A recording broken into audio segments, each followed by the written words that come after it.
Oh shit, a beautiful motherfucking day to be alive, and the best thing about it is, you're in this fucking world. Get up, cocksucker. Glee, you didn't put shorts on. How you gonna do jumping jacks with no shorts? I can do jumping jacks. All right, just checking. I just checking here because I want no fucking problems.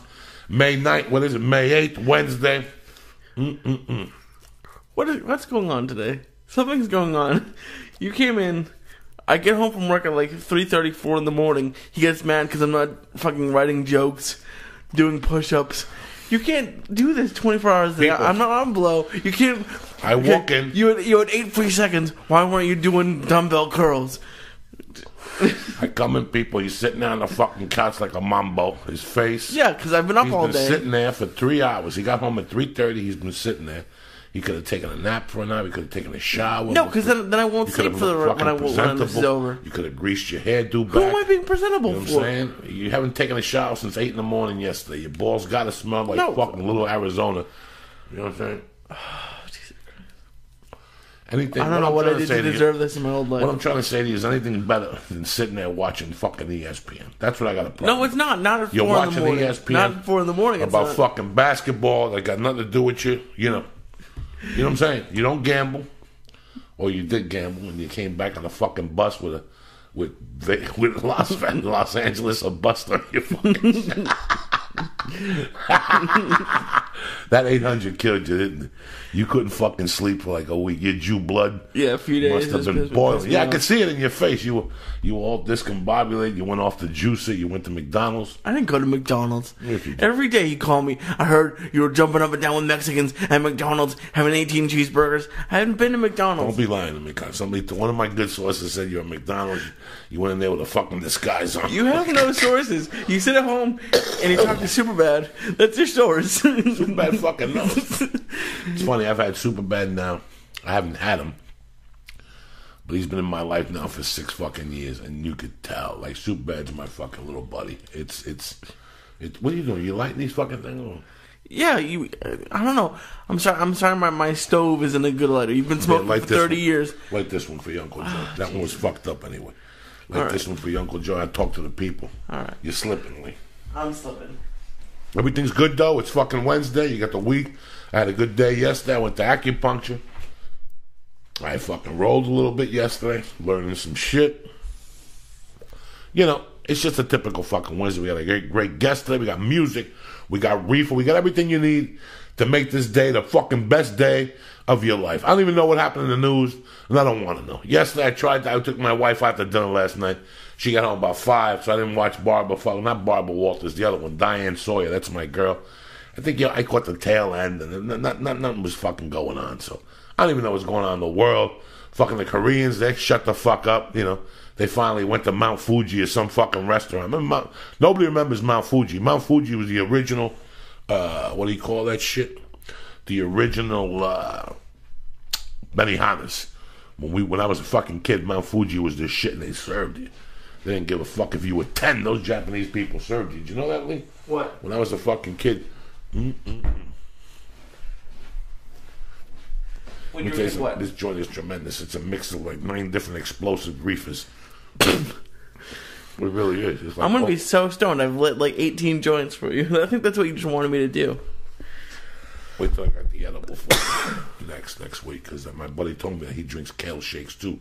He's on a juicing thing, and he just figured out how to put the reefer in my Dolce. You're done. Good. Well, what happened when you were a kid? Nothing. That's why I'm sitting here. I'm seeing fucking stars right now because of all that fucking huffing and puffing with the joints. Did you swim yesterday? Yeah. How many laps? I did 10. I can do like there and back, so 5 of those, and I can do a length and I have to take like a 30-second break. You got little goggles? No, what do I need goggles for? Because I don't want the chlorine going in your eyes. That's what they do. That's how they invented the fucking chlorine, to fuck with Jews' eyes, so they can't see how much money they got in the bank. I still got it, even on a Wednesday morning at 6 a.m. with no fucking lighter. Jesus Christ. No, but yeah, I've been liking that. I'm very proud of you, Lee. I'm adding that to my thing. This new job has been tough. So, but I'm. Did you interview at the new one? Yeah. But we'll see what happens. But I haven't done a YouTube video yet. I'm going to start. I'm doing it before I go to work today. That's what you could have been doing for 2 fucking hours. You see what I'm saying? Lee, you can't bullshit me. You think like I come in here and I pick on you. I don't pick on you. I have not seen a video. I know there's 90 people hitting me up. Where's Lee's video? There'll be one before I go to work today, but I'm adding it starting from yesterday. I'm doing 30 straight days of the juice, and I'm going to do 30 straight days of working out. You can't do 30 straight because then you'll rip shit. You got to give yourself 2 days of fucking reconsideration to rest. I don't want you killing yourself. This is what your fucking problem is. I'm not going to hurt anything in the pool. It's still low you give 1 day to fucking rest your joints. You just started this thing. I don't want you to throw your back out and you can't do it. God forbid. You can't do that. I can't do the podcast. I can't sit there. If I called you from a hospital and said I couldn't do the podcast, you'd come over to the hospital room and drag you the fuck out of there and beat you to death until you can do the fucking podcast. That's how much I love you. Exactly. So you got no time to bleed. You got no time to bleed in this life. You got no time for none of that shit. You don't even give fuck. If you get shot, you're like Denzel in Man on Fire. He got shot and he was in the pool fucking doing laps. Remember? Yeah. That's you. If I shoot you tomorrow, you ain't going to the hospital, none. You're going to break into a pharmacy and steal a fucking syringe. Like, I could never do that. That's Nicolas fucking Cage. I don't fucking know. That's the entire reason I don't want to get diabetes, because I could never give myself shots. And this is why we got to take care of this shit. Because the juicing will help you. But the exercise builds insulin. The insulin fights the fucking diabetes or something like that. I ain't a doctor. I'm going to see Dr. Steve tomorrow in Arizona. He used to talk to me about that. That's very important. Right now, you're in good. You don't need that shit. So you gotta get that dick going. This is, 24. You end up one of those jelly belly dudes that shakes when he walks. You ever see those dudes? They all shake. They got a Starbucks with coffee and sugar in it, and they're fucking walking down, shaking, doing that fucking Hemi shake. Get your shit together, cocksucker. Jelly belly. Yeah, jelly fucking belly. The fuck. All raggedy riggedy out, listening to all you hear is. Jump, jump, jump, jump. Those dudes that died last week, whatever the fuck. Oh, Crisscross. Crisscross. You used to sing to that, didn't you? When you were a little kid, you used to dance that 94. I think I was 6, so I was a little bit too young. But yeah, I heard it, but yeah. Don't be lying to me, cocksucker. So everything's good in your world? You Everything's have no idea. Little commitments become big commitments, bro. You're a fucking savage. A couple days in the pool, it's good for your mind. It cleans you out. You got something to talk about in the podcast. Yesterday I ran out of air. I almost drowned. Trust me, it's fucking beautiful. Yeah. Swimming is the best. I was talking to this person at work yesterday, and she said she used to swim, and she could do 60 full laps, like back and forth in a row without stopping. Oh, it's amazing. I was like, holy shit, yeah. I can do one. But listen, you got to start somewhere, and that's the most important thing of the church or what's happening now or Death Squad. We're taking you out of your fucking comfort zone. Yeah. Once a day, that's it. Something you would not do. You think I like going to jiu-jitsu yesterday with fucking people putting faces and feet all over me and people sweating? No, but you got to go into fucking out of your comfort zone to grow. Every once in a while, you want to grow. Why live on this fucking earth if you can't move forward? If you can't fucking grow every day? I'm not telling you got to be Jack LaLanne. By the Lord knows I'm no fucking Jack LaLanne. But yesterday I worked out. I walked around with my daughter for an hour and a half and a fucking. Who you email? No one.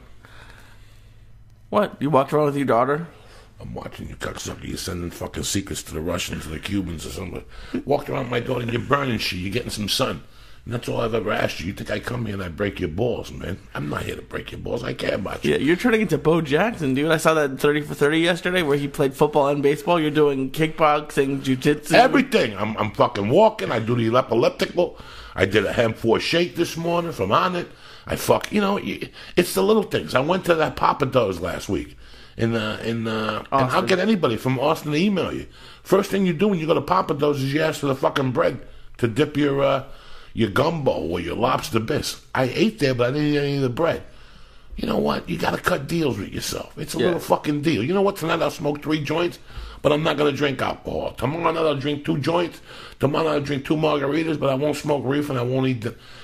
we got to fucking... That's all I say to you. That's it. You just told me. You could have done a video. But I need those videos to be more alert. Those beginning videos, you look like... You wouldn't inspire me to juice. Hi, my name is Lee. I'm not trying to inspire anybody. Yes, you fucking are. You're letting people know that fucking Lee, boom, boom, Sayat, the little Jew from fucking Boston, did it. And how did he do it? Because he's getting a bunch of people and you're juicing. You used to sit there like you were Jesus in the hole. Yeah, because I hadn't eaten for a week. This is Lee. It's day 4. Cocksucker. Let's see you do this podcast on a week without food. But look, that's not what I want to do. I never committed to that. Okay. If I committed to that, then I'd jump up and fucking down. You wouldn't jump up I and would down. come in here and go, this sucks dick. Or I would smile and go, you know, we're pushing ahead. We're making it happen here. I'm Lee Sayat, the flying fucking Jew from Beirut. I wasn't Yes, like you that. were. Yes, No, you. Look at those fucking videos. Hey, and you're shooting yourself from the side like a fucking Momo, like a Morto It's the Van. same Like fucking angle as this. But you got to shoot straight up. Why would you shoot from the fucking side? You're a film student. You shoot. You're looking like they tied you up and they made you fucking drink juice. I want you alert. You got to make these. You got to inspire these motherfuckers. You got to be like the national anthem. That's what the national anthem fucking does to you. You think that they play a to fucking make you sit there like Jesus? It's a shit day to be a fucking American. Fuck no. They play fucking bazookas and bulldogs and fucking bam, bam. Every time I hear the national anthem, I gotta hear fucking guns. So, somebody getting shot, like falling down. That's what you want to fucking hear. That's what they should do at football games. Instead of these guys going to the fucking chair and wasting takes, fucking shoot them on the football. Bam, bam, as you're playing the fucking thing. Whitney Houston. Well, everybody's getting fucking down. What's some music, Lee? Hit me with some fucking music. I'm excited today. I was trying to find the Star Spangled Banner again. Well, fucking find it. Don't, you know, listen to this shit. Oh, no. This is the fucking backbone of stabbing somebody right there. I love it. So if you're in the mood to stab somebody, put the fucking iPhone on, iPod, whatever, put this song on and go out there. It's a beautiful song. Jesus fucking Christ Pose, 1991 Soundgarden, bad fucking Motorfinger album. People always ask me, Joey, you want a fucking album to work out, write comedy, put in your fucking car, cut off Asians like an Asian? You put this bad Motorfinger on. God damn, what else is on that album, Lee? Let's find out. What the fuck, Lee? You're sitting there like a Mama Luca Lee. What? Every time I type something, who you emailing? You been whacking off lately, Lee? You're getting pale in the face. You gotta stop whacking off. You gotta save, stop whacking off? If you're gonna juice, you gotta stop with the Stamin Kid. You can't take the Stamin Kid juice out of your helmet. When you stop, I'll stop. I haven't been whacking off. Yeah, right. I swear to God, I don't whack off. You're home for all those hours. You're not. Oh yeah, I don't believe it for First, a second. if I'm gonna whack off, I'm not gonna whack off at home. What do you mean you're not gonna whack off at home? Because it's boring. You gotta put a tuxedo on and go somewhere and whack What off are you at the park talking about? while you're reading Shakespeare. I don't fucking know. What are you about? Lee, I got 2.5 joints in me, plus the one I did at the house, plus the 2 edibles from last night. You know, I ain't got time for this shit. Meanwhile, you're on the couch watching Sports Center. Them talking about the fag fucking basketball player and how he's going to change basketball. Christ. Whatever his fucking name is. Oh my God. Now they won't shut the fuck up about it. Well, no, of course not. Unfucking blame. What they all need is some hemp force to push that hemp out of their fucking assholes. What do we got, Lee? Here we go. We got Rusty Cage, Outshined. Oh, shit. Slaves and Bulldozers. God damn. Jesus Christ Pose. This is what I'm talking about. Face Pollution, Somewhere, Searching with My Good Eye Closed, Room with 1,000 Years Wide. That's a classic. Searching Mind with my Riot. one eye. I'm telling you, they ain't fucking around here. Holy Water and This New is Damage. when they were doing they were eating fucking rotten pussy down on Alki beaches, and the Soundgarden was making it happen, dog. Jesus. They're up in Queen Anne, and it's so fucking funny. I'm such a pussy, Lee. Why? Because I didn't shoot heroin up in Queen Anne, man. I don't think that makes you a pussy. It's a pussy. That's a pussy move, especially with the credentials I'm trying to. You know what I'm saying? If a general shows up, he did heroin, he got VD, he ate some chick with chlamydia. You got to have certain medals. Who's the general? The general. There's some dude. There's a fucking general. That's the fucking stars he deserves. The hero. Like he did this. He saved a cat from a fire. You know, he did heroin with fucking Deep Purple. Whatever. You got to have some fucking credentials. Could you imagine if I would have done like a line of heroin with Alice in Chains? I wouldn't even talk to you. Exactly. I think you have all the credentials that you can have and still be alive. I'd be backhanding you. Like, get out of my face. You know what I'm saying? I did heroin with fucking Alice in Chains. Heroin's scary. I've seen videos and stuff, and like the way they nod out. That's too much. That's a party. What do you mean that's a party? You do a little line of heroin, you put a little Black Sabbath on, forget about it. Next thing you wake up, you're right back where you started from, or even better. It's like, I'm telling you. You think I'm fucking kidding you? I used to do it all the time. I love a little line of heroin. I just never shot intravenously. Jesus. Like in my toenails or something like that. I wouldn't have fungi on my toenail. This podcast does not support the views by Joey Diaz. You're telling people to go do heroin. I didn't say nothing. I just said when I was, when I did it, I enjoyed it. This is how I liked it. You know, I went on whatever Warrior Power podcast. They talk about mind hallucinating experiences. Yeah. And I want to fucking talk about some on this one. What's the problem here?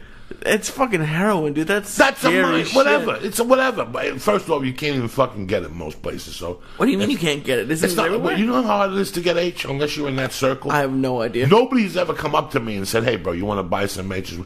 It's so weird how society makes you think that these drugs are around the corner. You have to be in that loop. In all those years that I was doing blow, it's not like people, I'd go to somebody's house and they go, hey, I got no blow. You want to do some heroin? No, because one is the other. They're each something different to each fucking person. Yeah. So blow people, heroin people, meth people, meth people. I would know where to go get blow right now. If you said to me, get me fucking 2 kilos of blow, I know exactly where to go and exactly what number to call. Not that I see him all the time, but I know that he would open a door for me. Yeah. Well, a few people open up a door for me. If you ask me about heroin, it'd take me a month. I think you'd have it by If you ask me lunch. about ecstasy, it'd take me 2 fucking months. If you ask me about heroin, speed, I never bumped into meth people. So drug dealers are like, maybe they have weed and coke, but they don't have, like, it's not like they're a store. They don't have everything. A lot of guys that I dealt with didn't, like the good ones. Listen, I dealt with people like in Vegas. There's a guy in Vegas that used to deliver right to my fucking room, and he'd give you half 8 balls, quarter ounces. If you bought a half eighth, he'd sell you a knockout package, which was like 2 Vicodins, a couple of Valiums. So he had downs and he had coke. Okay. But he never had like heroin and coke. Jesus. You know, he never had nothing like that. So I'm telling you the truth. Right now, it would take me, an hour to get you a package, but it would take me 2 days to get you heroin. That's crazy. I'm thank God I never got Unless into my that. buddy Bonehead was alive. Who's Bonehead? Bonehead was the one that sent me the heroin out here in the mail. I was gonna say, yeah, your idea in one of the in the drugs testicle testaments, you said that you wanted to get off of coke by doing heroin like once a week. I was doing it. I did it. I did that for a summer. That first summer that I met. Remember, I was just telling you Superbad. Whenever I look at Superbad and I think deep about Superbad, it makes me think, because Superbad was a cat that I really saved my life off the blow in a very avant-garde way. Last night I got up and I had to put ice on my knee. Okay. I took some whatever, 2 of those pill aspirins. Strongbone? Okay. No, 2 of those. It's really weird. Don't say Strongbone does that, because people always email me, I got a pain in my ankle. If I buy a Strongbone, would the pain go away? No, it won't. Okay. No, it won't. No, it won't. I don't want to promote that. I want to promote it for healthy. If you're working out, before it gets to that pain, the Strongbone will help you set everything up and give you the calcium and the fucking energy that you need. What was I talking about, cocksucker? You know, about the summer with Superbad. Summer with Superbad. So those cats lived outside. Out of all the cats, they stayed out there the longest. By the time they were out there, they had different denominations. By the time that litter came, the previous litters had made little homes for them. Everything was in order. So those cats stayed out there a lot longer than they should have. You know what I'm saying? So they were born like in April. Yeah. And by fucking June, the 4 of them were out there rocking. And I remember I went to Nashville with my wife, and that's all I worried about in Nashville, those 4 little fucking cats. And when I got back, those 4 little kittens were still there 4 days later with the mama. And something happened, but I used to see those cats, and that was the summer I was doing heroin. I'll tell you what I was doing. I had learned the form, whatever the fuck it is. It's like Kung Fu, but it's something different. It's not Tai Chi, it's the other one. And my buddy Jason Urbisi knew a couple of forms in it. And I would do the forms in the morning, and I would play with the cats outside in the sun. I was 415 pounds. I wasn't smoking cigarettes then. And I would do these forms, 18 hands of whatever. It was just to get me rested. It's like a Tai Chi. It's a very slow Kung fall. Fu? I learned it through him, through Kempo. Okay. He taught it to me. It's a I forget what the fuck it is. Gung something. Doesn't really matter. Qigong. Okay. It was a Qigong form. It was 18 hands of peace, 18 hands of something. And I would do it every morning in the sunlight, because the backyard where we lived in Hollywood, the sun was fucking perfect. And it had this cocoon, Lee, that was the weirdest thing. It could be 100 degrees out in Hollywood. And it had this thing in the backyard, because what we basically had was 2 buildings connected. And there was a little thing in the middle where there was flowers and people could sit out there. Yeah. And then to the left, this building was very cool in Hollywood. It was there so long that they made a barbecue pit. And you could just come down at night and barbecue steaks and sit outside. Oh, shit. Okay. And then the other side, there was a laundry room, which went with stairs downstairs. And in front of that, there was these trees. Lee, it could be 100 degrees out. But you would go into this foliage in your backyard. And it was like an air conditioning cocoon. Okay. It was very cool in there. It was amazing. So you'd be doing these forums out there? Out there with the cats busting my fucking balls. Now, do a lot of people take in stray cats? I've never, because I mean, I never had cats, but like, it seems like I've never heard of people taking in stray cats. Listen, man, there's an ass for every fucking seat. Sometimes you're driving down the street and just something. You see a cat, or sometimes you live in a neighborhood where there's a cat that just showed up one day and started scratching your fucking door. And you start feeding it and feeding it and feeding it, being a good Samaritan, and one day there's a possum in the neighborhood or a fucking raccoon, and you let the cat in, and now the cat becomes your animal. Now, like, there's that one by where you live now who's cool. I thought it was going to be cool. Like, it was rubbing up against my legs. Right. But then, like, as I went to leave, it, like, swatted at my feet. Right, that's the neighbor's cat. He's half retarded. He's a beautiful cat. Yeah. But he's half retarded. But, like, he lures you and he attacks you. Have you ever had one, like, you brought in and, like, you had to, like, let back out? No. No? No. I've been very fortunate with my cats. It hasn't been like, that lady's cat. That lady's really cool on the corner. Yeah. That's her cat. Oh, okay. And she's had him since he was a kid. But that cat, I seen him one day. I found him on the street.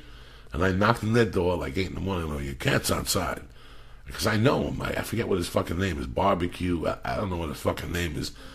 The owner came out, the guy who lives in the house, and he picked him up. And he was asking me where I saw him.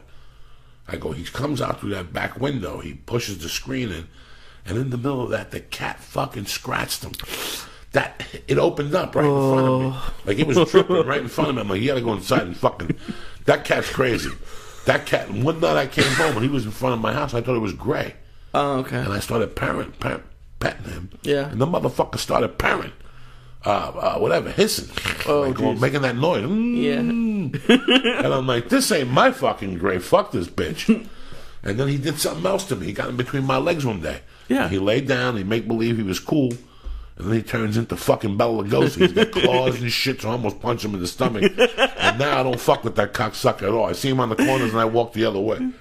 I got good cats on my block too. That's a sad thing. I got Biggie and his buddy BW. He's black and white, so they call him BW. Yeah.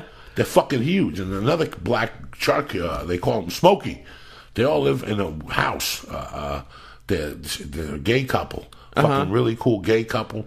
And I think that the lady in the back works at the vet. And they have 3 cats in front of the house. Whenever I walk the baby in the carriage, I see him in front of there. And I come over, and the fucking Biggie comes right over. And Smokey, who's been over there for 2 years, and he used to tell me to go fuck myself. Yesterday, he was 2 feet from me. In fact, when I picked up my wife yesterday, when we went out to dinner, I told my wife, I go, I had a great day. Smokey was 2 fucking feet from me. So I pet whatever and I have a good time. Because the last time I asked you, you said she was a little bit too young still. Is Mercy like interacting with the cats at all? Yeah, super bad. Oh, really? Super bad. Puts her head on her lap and she'll rub it and pull it and smack it. But she's been really cool with them. She's been really cool with them. That's There's funny. like 2 or 3 cats that react to her. So that's hilarious. So you're going to Arizona tomorrow? Why you got me talking about cats on this fucking podcast? I'm sorry. You know, I'm all excited this morning. You slowed me up. I got emotional. I'm going to Arizona tomorrow with Ari Shafir. This is a great little room. Stand up live. I did the Gabriel Iglesias TV show. Oh, that's where that was where the filmed? It's a fucking huge room. It's got 600 fucking seats. You know, if we sell 200-300, I'm fucking happy. You know, they'll be happy. It's a Thursday night gig. I'm going in and out of there. Then my nephew's coming to spend the week with me. Oh, cool. From Fresno. This is his last week of college. And it breaks my heart because he's a football player from my hometown, from North Bergen. Okay. I got the t-shirt on today, North Bergen High. Oh, shit. Yeah, that's what this is. North Bergen alumni shirt. And it's, this kid isn't my nephew. He's somebody that I was raised in their homes. I wasn't even tight with his mother. I was really tight with his uncles. Okay. But brother type. Like, his uncle did a lot for me growing up. Like, he used to let me watch Letterman with him at night. He used to feed me. I'm real tight with his uncle. But he has an aunt. He comes from a family that's like the Brady Bunch. They have 3 boys and 3 girls. Okay. One of the girls had him, but his aunt was also, 2 of his aunts were also very fucking tight with me. And when I was growing up, you know, in life, people do things for you, then they hold it against you later on in life. They'll say, well, that motherfucker slept on my couch or whatever.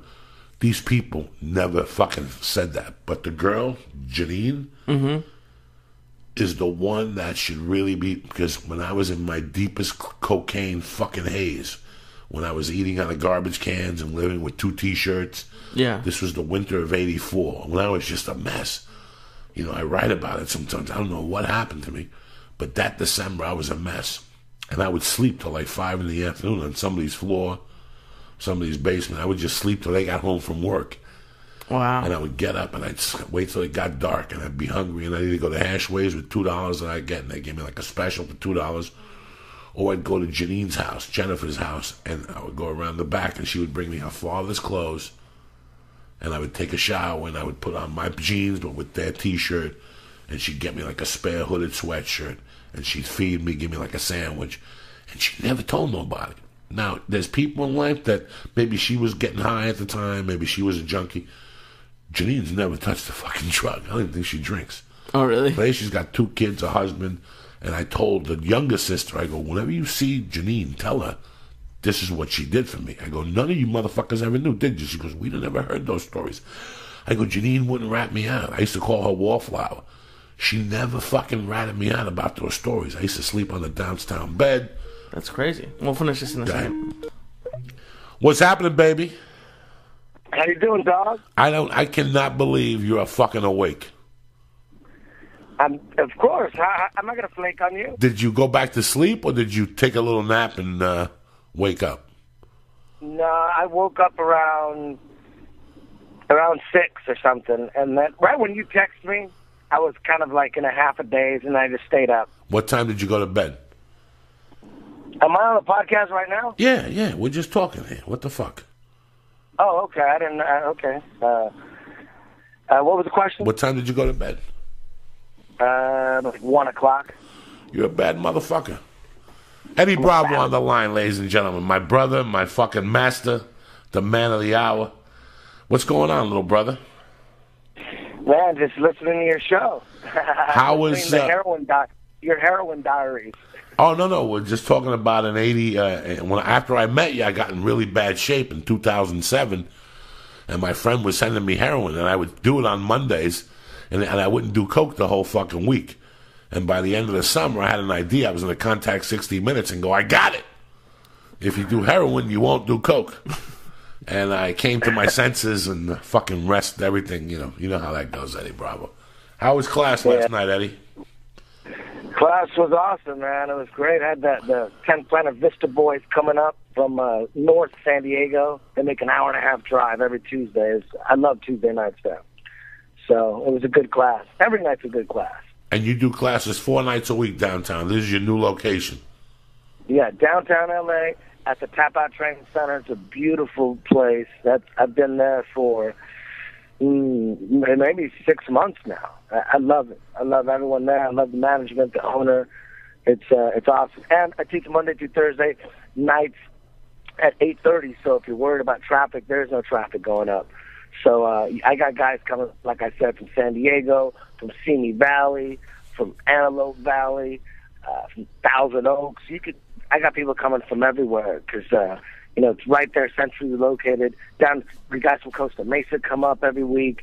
So wherever you're at, downtown LA is centrally located, and my classes, there's no traffic at 8:30. So then when you get out of there, 10:30, there's even less traffic. So I love it. I'm coming from Sherman Oaks. I'm coming from deep in the valley, and I make that drive 6 times a week. And what time do you leave your house? At 8 o'clock? That's when I usually call you, 8 o'clock, and check in with you because I know you're driving. 8 o'clock, I'm on my way to class. And what time do you make it there by? 8:20, 8:25. That's pretty fucking good. Yeah. Now, Eddie, it's really funny. When we were coming up, when we all studied Bruce Lee and whatever, and it's so weird that he became friends with Steve McQueen. And people who got to meet Steve McQueen would tell you that, you know, he would wipe his ass with fucking movie stardom. He would wipe his ass. He would give everything for him. He wanted to be Bruce Lee. And Bruce Lee, who was this badass motherfucker, would give up everything to be Steve McQueen and get international stardom.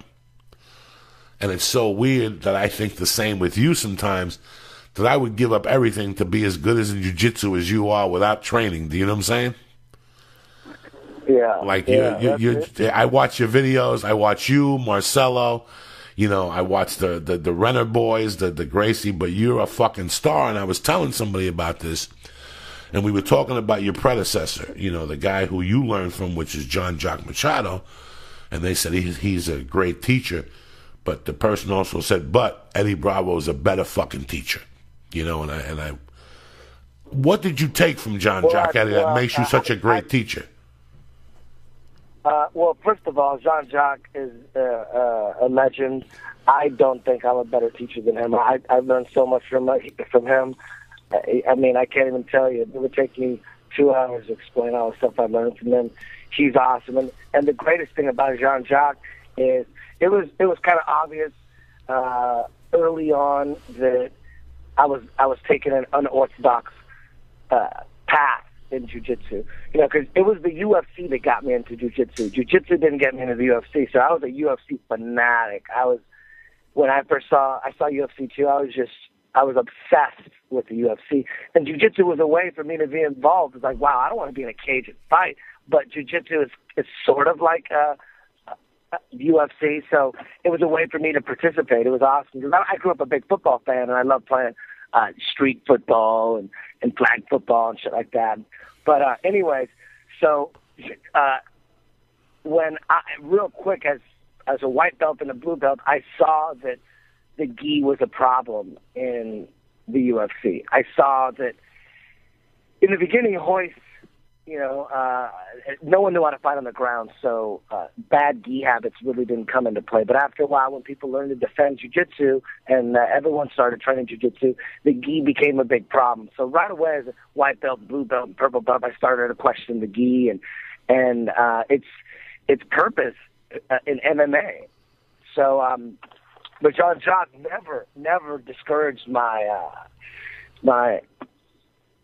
analyzing the gi and breaking down the state of jiu-jitsu and all that kind of stuff. He never, ever steered me away from my path. He just guided me along, and very few instructors on the planet would ever do that. Most instructors want everyone to learn exactly what they're doing and think like them, but not Jean Jacques. And I'm not just saying that. He never, ever questioned that. And I had the president of Brazilian Jiu-Jitsu call him up to calm me down about being vocal, about being, you know, I thought the gi was the problem in MMA. The gi was a big problem in the UFC. And when I opened up my first school, I didn't teach with the gi for jiu-jitsu. I wanted to bring jiu-jitsu back in the UFC, so I thought I'm going to do my part and teach without the gi and make my gi as MMA ready as possible. And Jean Jacques, he never ever sat me down and said, listen, you can't say this, or listen, you can't say that, you should be doing this and you should be doing that. He never did any of that. He just sat there and just watched me. Like, it was like I was his experiment this whole time. You know, it was almost like that. And he had a big influence on the rubber guard as well. As I was putting it together, putting the pieces together, he was there to say, hey, try this or try that, even though he wasn't even flexible, and he really couldn't play rubber guard because his knees are just not, he's just not flexible enough, and he had very sensitive knees, he had knee surgery and stuff. But he was very instrumental in helping me put it all together. And, you know, and he is the first no-gi god in Abu Dhabi. You know, back when Abu Dhabi first busted out, it was a no-gi tournament. It was in the Middle East, and it was all the best grapplers in the world that they got together. They had all the best gi champions, all these legends, and all the legendary wrestlers and UFC wrestlers. And what you had was a bunch of boring matches of jiu-jitsu guys who didn't know how to set sweeps and submissions up without the gi very well. And you had wrestlers who didn't need handles, collars, and chokes. They were the best at controlling bodies without clothes. Oh, not without clothes. Without handles, without keys. But they didn't know how to pass the guard. They didn't know how to submit. So you had a bunch of stalemates. Most of the matches were really boring. Early Abu Dhabi, very boring. Gi guys just did not know how to move no gi in a technical way without punches. And then the wrestlers, they didn't know how to pass the guard or finish, but they can control the shit out of you and stall you out. And that's what happened. The match after match was boring. But then Jean-Jacques shows up, his first UFC, or his first Abu Dhabi, which is ADCC, and he submits everybody.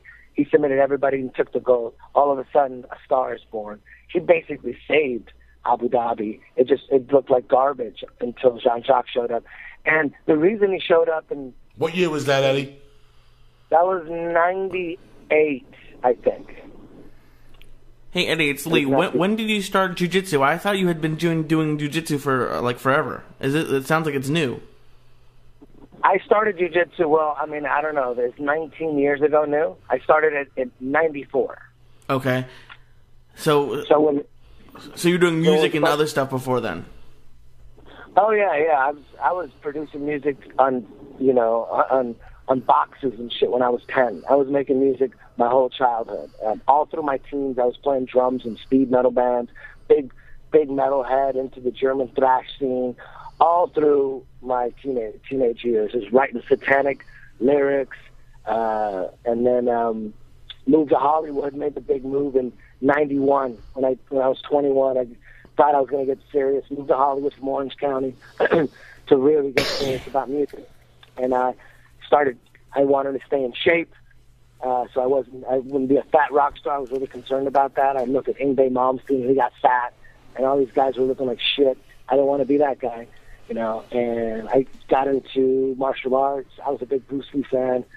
Got into, I couldn't find anything Bruce Lee around where I worked, so I joined a karate gym. I was doing karate for about a year because it was right next to my work. And then that's when I saw UFC 2. And after I saw UFC 2, quit karate and started to look for some jiu-jitsu. And at the same time, I found jiu-jitsu. Well, when I found jiu-jitsu, it was just too damn expensive. I actually found jiu-jitsu, and it was too expensive. So then the next choice was Jeet Kune Do, and I wanted to do something Bruce Lee. So I joined the Cas Magda Institute in the Valley off Reseda. I did that for a little bit, and then I got some better shifts at the strip club, made some more money. Then I went back to jiu-jitsu and started training jiu-jitsu. I did jiu-jitsu and Jeet Kune Do for 2.5 years together, and then I finally quit Jeet Kune Do all together and just did jiu-jitsu full time. Because I'd been training 1 day a week jiu-jitsu in the beginning, because that's all I could afford, $80 a week. And then Tuesday, I would do that on Friday, and Tuesday and Thursday I would do Jeet Kune Do. It was. I'm saying Jeet Kune Do just so I can keep it simple. It was Jeet Kune Do and other stuff too. It was a lot of Filipino martial arts, Kali, Eskrima, and a Silat. Is basically the Danny Inosanto system, which included some Bruce Lee stuff. He was Bruce Lee's best friend back in the day. He was in Game of Death. He was the little Asian guy that he fought with the nunchucks. But anyways, I was doing jiu-jitsu Fridays, Tuesdays and Thursdays I was doing Jeet Kune Do. And what ended up happening is I'd be training for like a year and a half like this. And there was guys that just started training, but they were doing jiu-jitsu 5 days a week. So I was doing once a week. So within like 2 or 3 months, they would catch me, and it would be really embarrassing. Like a dude that'd been training 3 months would tap me, only because they were training 5, 6 days a week, and they just caught up to me really quick, and it became embarrassing. So I had to make that choice to quit Jeet Kune Do. And it wasn't even nearly as fun as jiu-jitsu. Jiu-jitsu was so much fun. I would never miss my Fridays. I could have 1 hour of sleep, totally hungover, feel like shit, but you weren't taking jiu-jitsu. I would drag my ass to the gym, and I'd sleep afterwards. You're not going to take that Friday away from me. There was nothing that was going to take that Friday away from me.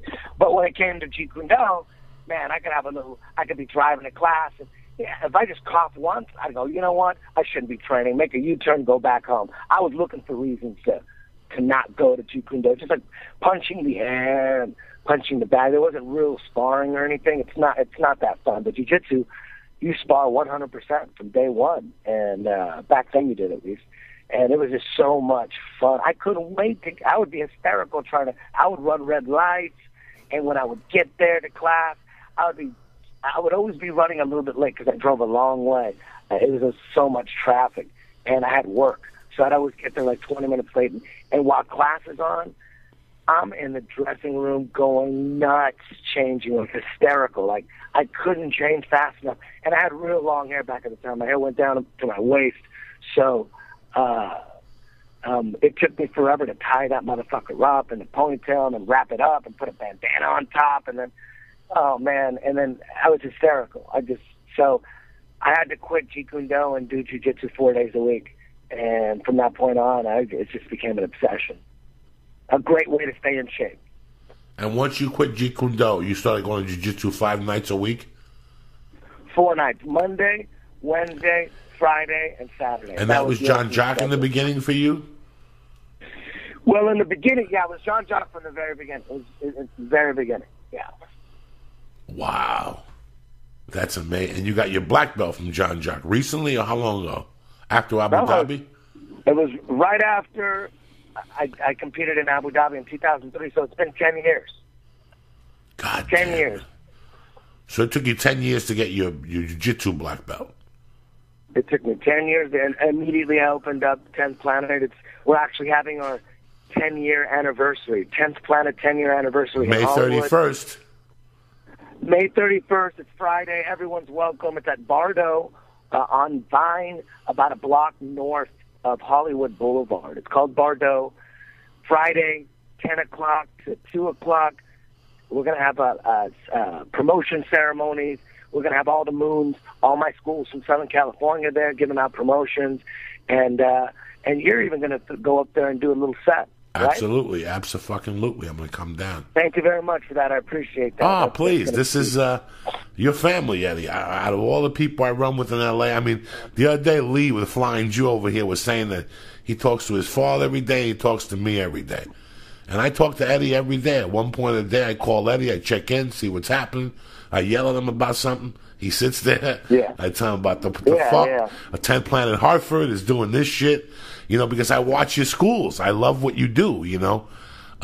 It's really, it's like a fucking passion of mine to watch what you do and the whole thing. And I giggle. I go on your webpage. I make sure everything's in tune. And I can't yell at you no more, so I just don't. But I love everything that you do. You know what I'm saying?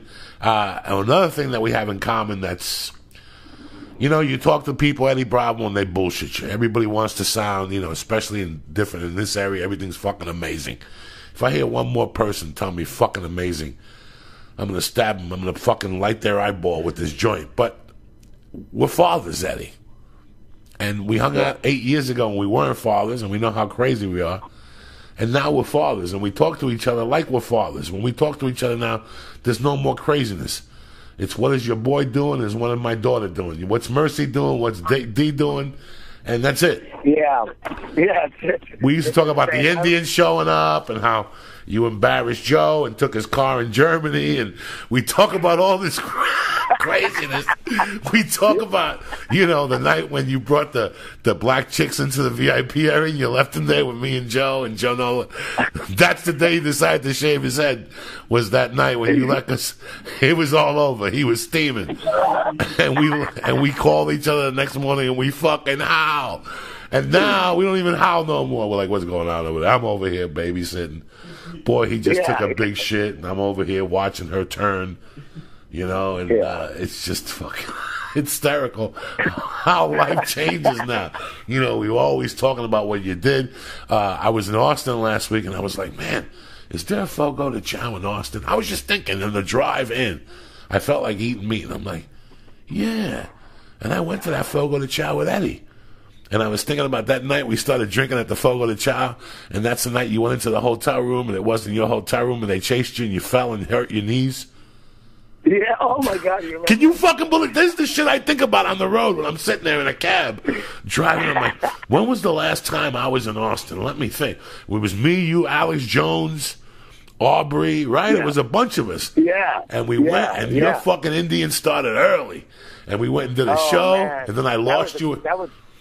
That was one of the craziest weekends of all time. We hung out with Alex Jones. We did his show, That's one of the Indian episodes, man. The Indian came out big in Austin, where I ended up.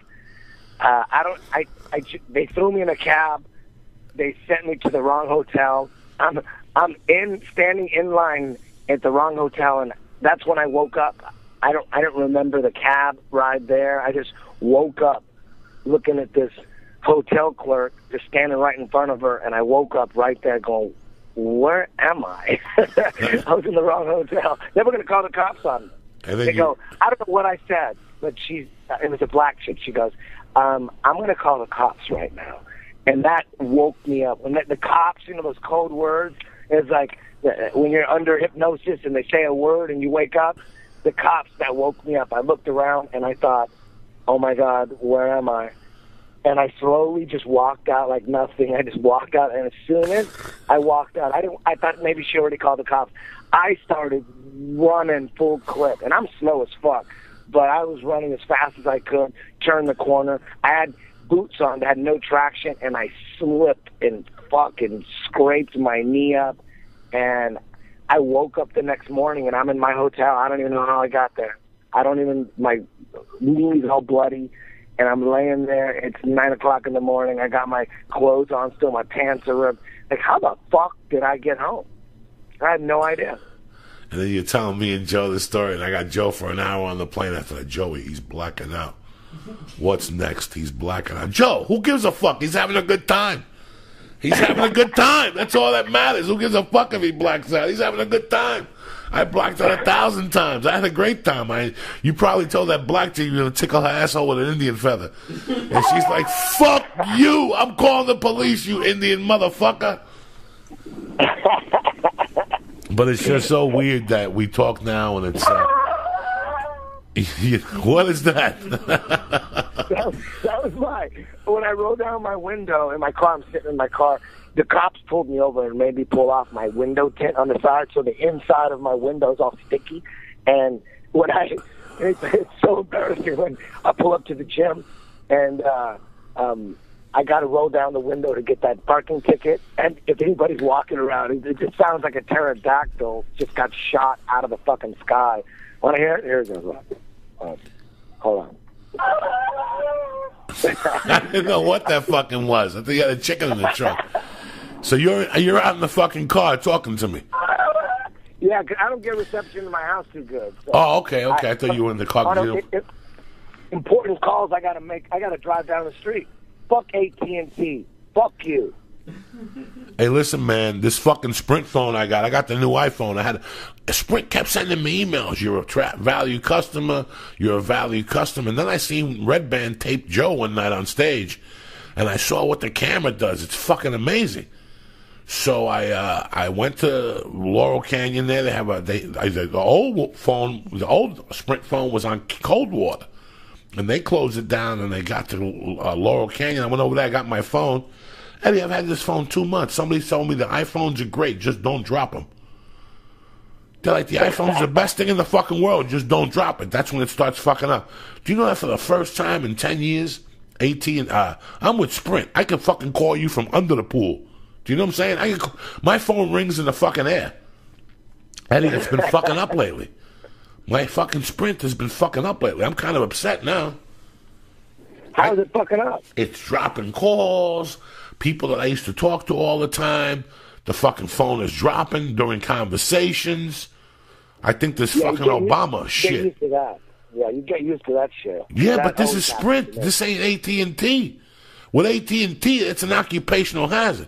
It's like being black and getting arrested because you're standing out in the corner all fucking night. You're black and you're on a fucking corner. You're gonna get arrested. It's AT&T. Why people keep buying AT&T is beyond fucking me. I've been on Sprint. You know how many times I know if somebody's on AT&T when I talk to them, Eddie. When I talk to somebody on the phone, I can tell whether they're on AT&T. That's how bad it sounds. Well, that's the secondary thing. That's like 3 fucking minutes in. But who gives a fuck about AT&T? I got the master Eddie Bravo on the fucking phone. What's next for 10th Planet, brother? Talk to me here.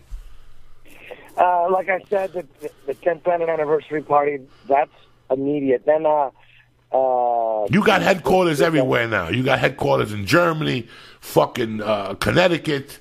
You know, you're like dog shit. Yeah. You're everywhere. You know what? I'm going to Australia I'm going to be at 10th Planet Melbourne May 25th, and at KMS in Sydney with Fari.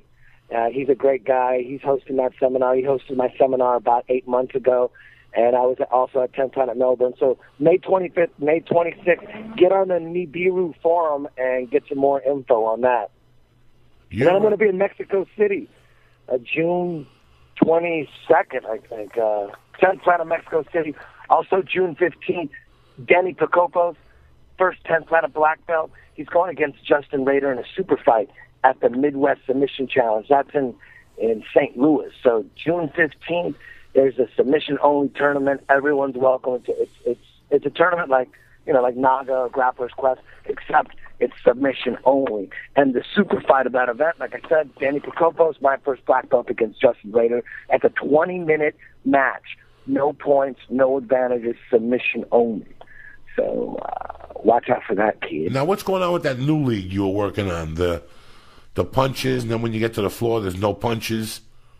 Yeah, Combat Jiu-Jitsu is happening May 19th at the Club Nokia.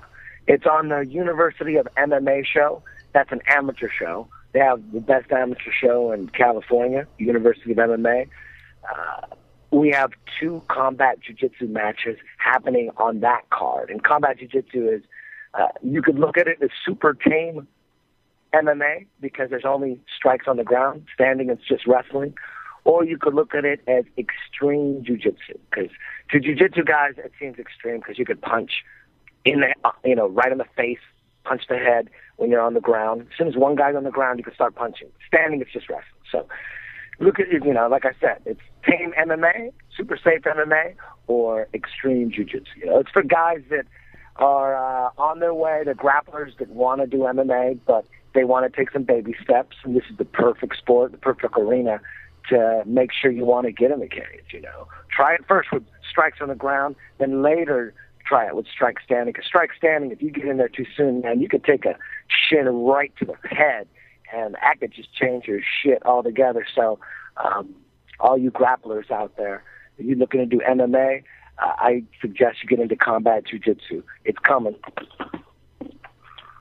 Jesus fucking Christ. Eddie. Yes. Oh, I thought something happened. Okay. Eddie, you... No, I got to ask you one more question. That's, I forgot what the fuck it was. Then you dropped the goddamn phone.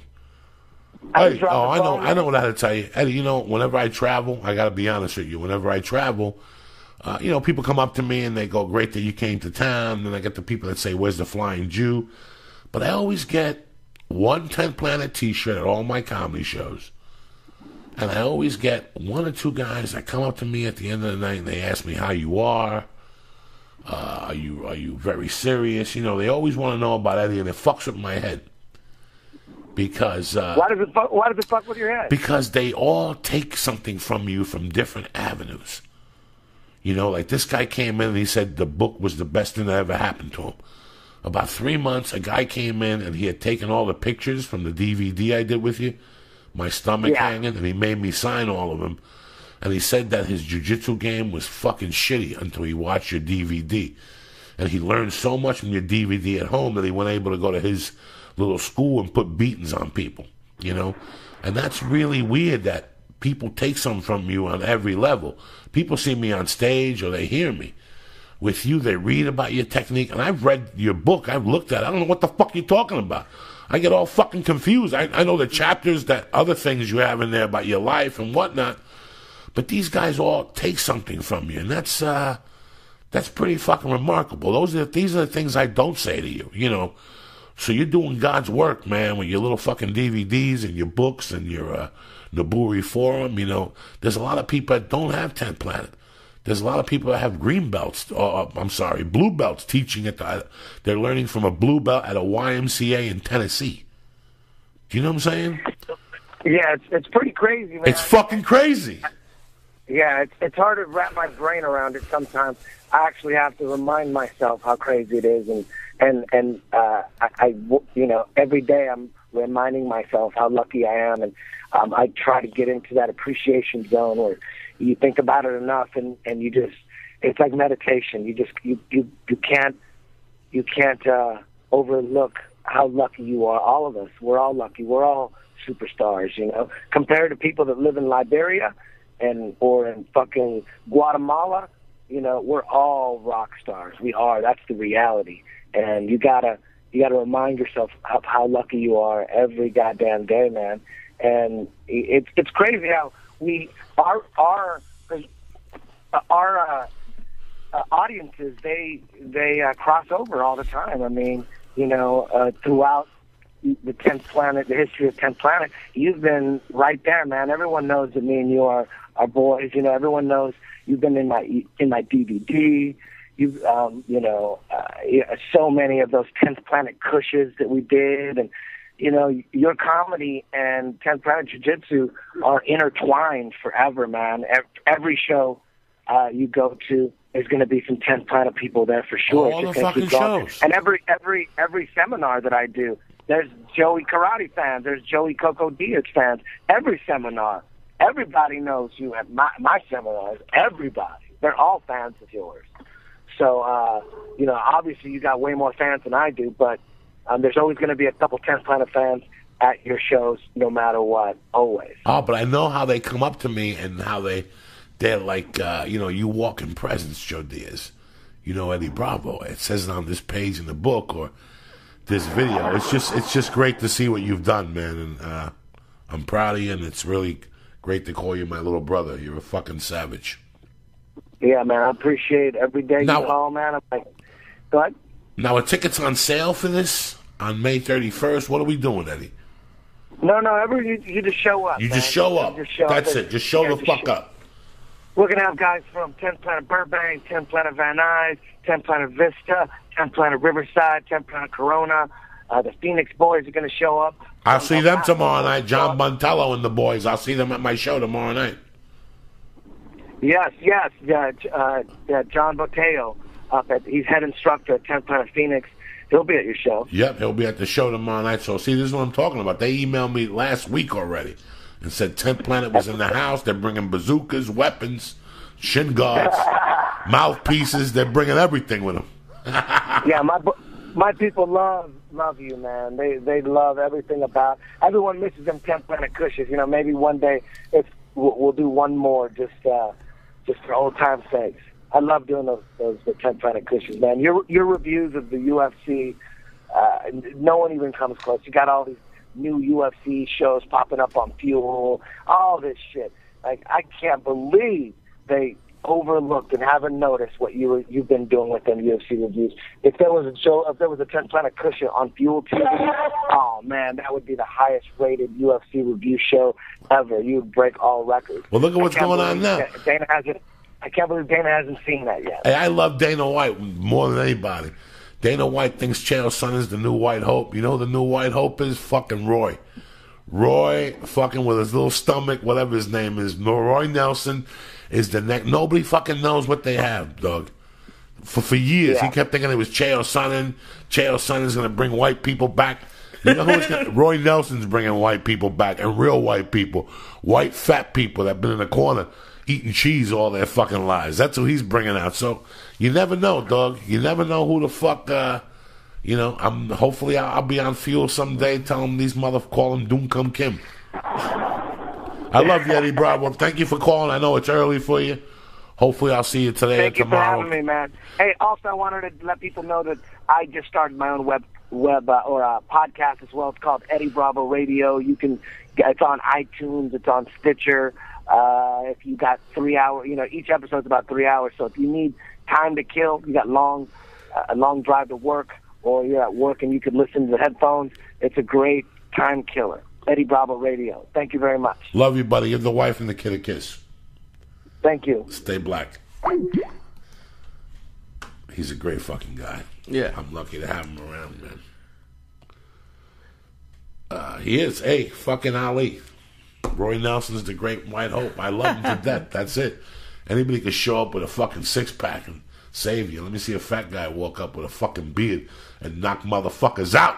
Oh, shit. So, before the break, we're talking about how this girl, Janine, had taken care of me all these... Well, it wasn't a year or so. We were just friends. I was friends with her family, but I would go to her house and she'd fucking bring me sandwiches in the backyard. And I'd eat, and she wouldn't rat me out. Yeah. So, a couple of years later, the older sister has a kid. She had 2 boys. One's Vincent and one's Nicholas. And I was driving once. I was driving my friend's fish truck. Yeah. It smelled like ass, and I saw them walking in the snow.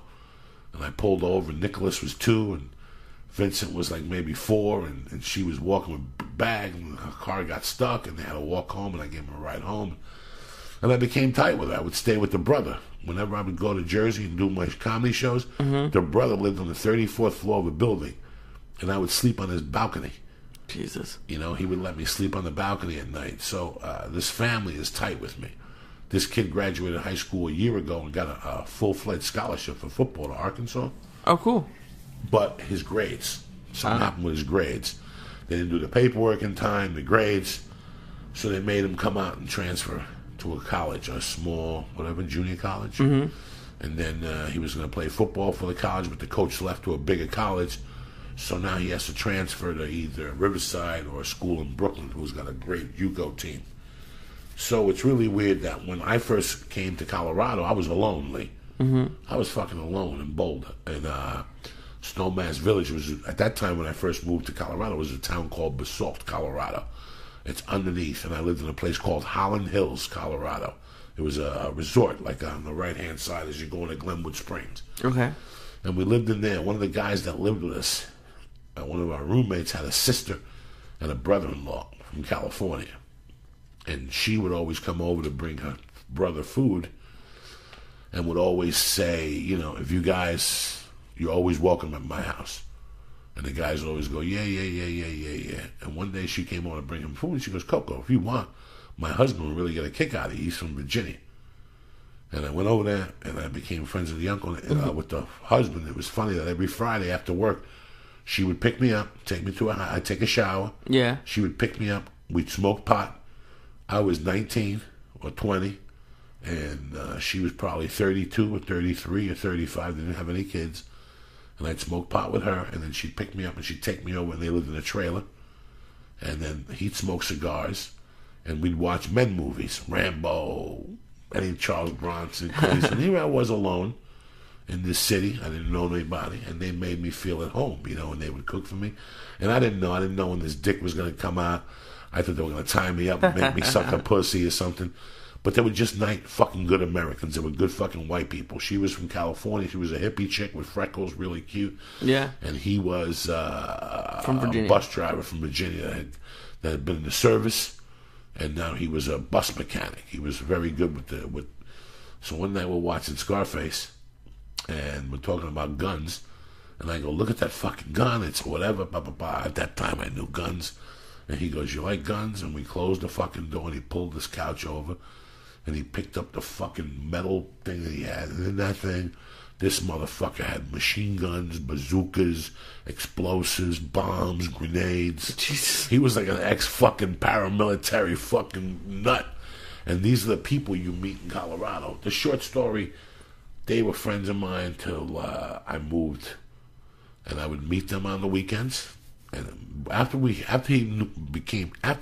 I was 18, I was confused, I was lost. I was 19, I was confused, I was lost. But I knew one thing: I was angry. Yeah. I was really fucking angry. And at the time, I thought I wanted to be a hitman. So on Friday nights, I'd go to his house. We'd wake up early Saturday. We'd go to a bullet place, and he'd teach me how to shoot, roll, make little bombs. He taught me a lot of shit. Jesus Christ, I didn't know that. Every fucking week. And our big plan was to rob the bank in Aspen, Christmas Day, on snowmobiles. We're going to get 2 guys from Jersey. Really? Yeah, he taught me about electronics. He taught me about alarm systems. He just taught me. But it wasn't about him teaching me to be a fucking savage. It wasn't about her cooking. It wasn't about her doing any of this stuff. It wasn't about these people and my relationship. It's what they had done for me. I was alone in fucking Colorado, and they made me feel, they made me feel. So he's been out here in Fresno for 2 or 3 months.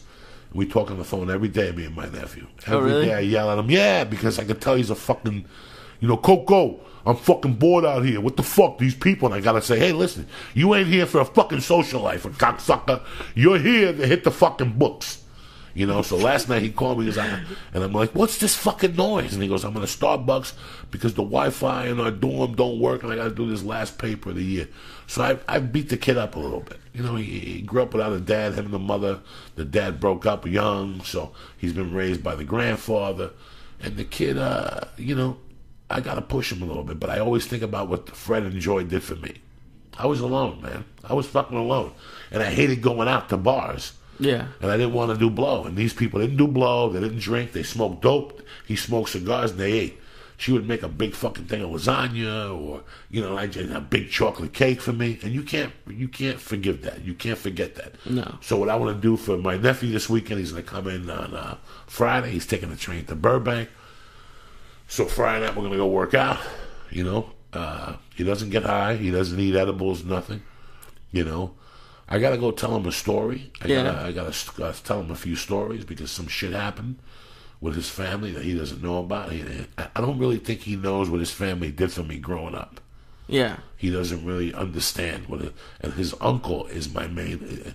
His uncle went for the longest yard premiere with me. His uncle's one of those guys that always believed in me, no matter what was going on. His uncle always said, "Fuck you, motherfuckers. This is Coco. He's gonna fuck it up," or you know. So it's a chance for me to give back, you know. So he's gonna come over Friday, Saturday. I'm taking him to the Ha and to Universal City to do a spot. And then, cool. We're gonna go get the hot dog man. Oh shit. So you're more than invited. And then Sunday he's taking the train back, and then Monday he's going back to New York. Because he's done with school. Okay. But at least I get to see him. I feel bad that he couldn't come over a lot more, you know, the 2 months he was here, but I was always on the road and stuff. Plus, it's a 3-hour drive to where he is. So, why is this getting you so emotional? Because I get a chance to give back.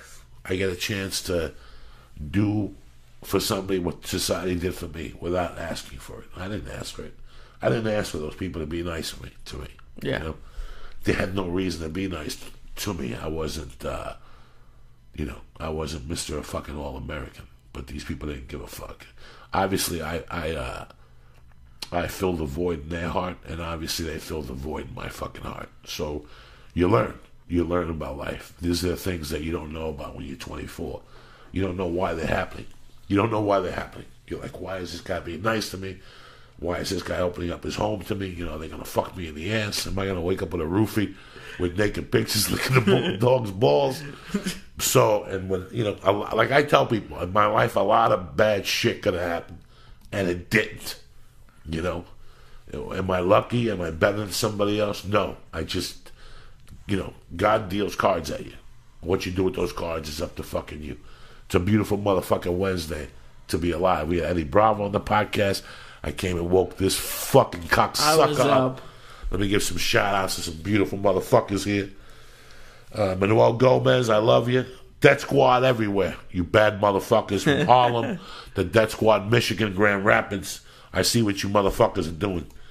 Andy Hirsch, you're a bad motherfucker. Danielle Canuli. Kristen is a new listener. I love you.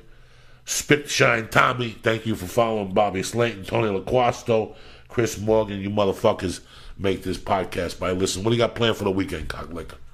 This weekend, got a buddy's birthday, and that's it. What are you doing? You're going to eat some pussy this weekend? Finally, a chick dumped fucking Magumba. So now you got a chance. Now you got no more fucking stories, you understand? What happened with Rose? She's gone?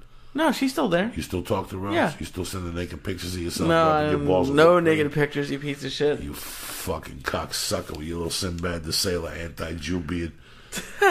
So hopefully, give me an ETA on you and this broad. When are you going to be eating her pussy? I don't know. By the end of the month, do we think we're going to tear this shit up? This chick got a banging body, people. Banging! This chick is cute, 22. Her skin is still soft. Her toes don't smell. Her asshole, it doesn't even have the brown around the rim. It's still fucking fresh. Like with the wrapper, it still smells like skin. Jesus Christ! I don't know, man. It's a tough thing. I'm a shy guy, and it's shy. She used to live on your couch. Yeah. All you gotta do is fly in there with a cape on, with your little Jew dick out. That doesn't work for everybody. Like I would pass out if I tried to. Like he would come over and be like, You rub your dick on her face yet? And I'm just like, I'm not gonna like. When is this last day of the fucking juice? and end of May 31st. So when are we eating an edible together for the people? Oh, you got to eat an edible for the live podcast May 29th. So I don't want to hear no stories, so forget that shit. Let me tell you what's cracking. You got Stand Up Live tomorrow, Thursday, May 9th. Then we got Governors in Long Island, the 17th and the 18th. Then we got Testicle Testaments 5 is coming out May 28th, bitches, on iTunes. Pre-order now, $1.99. Word on the street is this is a fucking good one. Then we're going to put all 5 of them together, and we're going to take this on the fucking road. Me and Lee Syed as the road manager. You better not fucking slip, because I'll fire you and I'll fucking replace you with a fucking white person. Good. And then I got fucking live podcasts at the Ice House May 29th, $10 to get in. I'm going to give you 2 great guests I already got lined up. I ain't telling you dick. Tickets are available 626-577-1894. I don't know what to tell you, motherfuckers. It was a great week. And I hope you guys got something out of this week. I know we're doing fucking great things together on the podcast. We're going to have Men's Shave Club. I just told Ting to suck my dick. They don't want to pay nobody. These motherfuckers want to spread Ting. Fuck you. Ting my cocksucker. What's up with you? What else is going on? So I want to report on Monday about you and this bro, where we're at. By this weekend, you should at least be fingering it. I don't want no fucking stories, cocksucker. Enough is enough. You juicing, doing all this shit for what? For what? For that. For love. Not for love, but yeah. You're in love with this bro. You Nah. want to give her a stamink. You want to laugh. You want to pour a little staminka juice on her ass and make her forget all about Magumba. And you only get one shot to make her forget about Magumba. You got to eat that monkey. You got to spank her. You got to spit in her mouth. You got to do all nasty things. You got to come in her eyeballs. You know what I'm saying? Look at Lee. You're all red in the face, cocksucker. Spit in her mouth. You never spit in a chick's mouth? No. Then you make out with her. You What? None of that shit. What's the matter with you? What's the matter with you? What's the matter with you? Oh, everyone at the live podcast wants to make you happy, so they always take your side. No girl wants to get spit in her mouth. That's gross. I talked to a girl the other night that was looking for a chubby Jew to spit in her mouth. No, you were no. at work. I called you, but you were at work that night. No, you weren't. Yes. Any girl who wants to get a spit in her mouth is not a girl I want to hang out with. That's fucking disgusting. You better get your shit together. Like I said, go to go to joeydiaz.net. joeydiaz.net. Get your fucking hoodies so you can wear it by yourself in the summer and sweat your balls off. Get the Lee, get it together. Get the national anthem out. Get the national anthem out. That's it. I'm pissed off. All right. Because we got to wake these motherfuckers up. It's over. What else? Go to joeydiaz.net. We got T-shirts there. If you buy 2, go fuck your mother. All those T-shirts, they're on there. Go knock yourself out. Besides that, I love you guys. Do something for me this week, all right? Do a couple jump. You didn't do no jumping jacks, Lee. Yeah, neither did you. All right, I'll do them right now. You know me. Don't fucking threaten me. Wait. Come Let on, me wait. just see if this is a good Let's do version of the... let's find out. I have no idea. What are we doing, Lee? What is this? That's the one right there. That's the one. That's the one. Get up. Put your hand over your heart. Realize where the love's coming from, you filthy motherfuckers. It's the United States of America. We're the baddest motherfuckers out there. We're the Koreans this week, bitch. Making fucking guaylo cookies somewhere. That's how we do it. Get up. Do a jump. Lee, do a jumping jack. I swear to God, I'll force feed you this fucking weed right now with chopsticks, cocksucker. This is what it's all about. We forgetting about how important this fucking song is. If you got a fucking problem, with something, put this fucking song on and get back to me, you fucking douchebags. I'm sick and tired of hearing your shit about unemployment. We're back. Houses, they're getting built. All right? Prostitution's up 8%. People are using their credit cards. The fucking loans are down. The people are buying fucking homes again. Interest loans are down. The lowest interest percentage to buy a house in I don't know how many fucking years. So for all you Obama haters and Rodney, get your shit together. Stop blaming everything on everybody the fuck else. Maybe it's got to do with you. It's a beautiful day to be alive. Get up. Fucking hug your fucking wife. Fucking shoot a load in her ass and become a fucking American and stop your whining. I love you, cocksucker. That was like a Jewish keyword thing. You're like, the interest rate is down, the credit card use is up. You're like, it's like That's right. So get it together. Get up and stop worrying about the shit you can't control. You control what the fuck you do today. It starts today, May 8th. Get out there, cut off a fucking Asian, And have a great day. I love you, cocksuckers. Joey Coco Diaz, my main man, Lisa, I got the flying Jew. That's all I got for you today.